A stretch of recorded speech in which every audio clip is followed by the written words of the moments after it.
தமிழ்நாடு கர்நாடக எல்லை பாதையில் உள்ள பந்திப்பூர் புலிகள் காப்பகத்தை கடந்து செல்லும் தேசிய நெடுஞ்சாலையில் காட்டு யானையை புகைப்படம் எடுக்க அருகே சென்ற ஒருவரை காட்டு யானை துரத்தி தாக்கிய சம்பவம் பரபரப்பை ஏற்படுத்தியுள்ளது.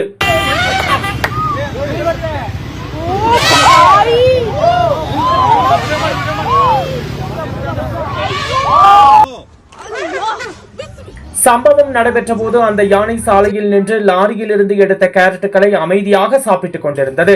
வாகனங்கள் நீண்ட வரிசையாக காத்திருந்த நிலையில் ஒருவர் வாகனத்தில் இருந்து இறங்கி யானைக்கு அருகில் சென்றார். யானையை புகைப்படம் எடுக்க முயன்றார். இதனால் பயமுற்ற யானை திடீரென அவரை துரத்தியது. அருகில் இருந்தோர் கூச்சலிட்டதால் அவர் உயிர் தப்பினார். வனத்துறை வனப்பகுதிகளில் வாகனத்தில் இருந்து இறங்குவது மற்றும் விலங்குகளுக்கு மிக அருகில் செல்வது உயிருக்கு ஆபத்தானது என்று வனத்துறையினர் எச்சரித்த நிலையில் இந்த சம்பவம் அரங்கேறியுள்ளது.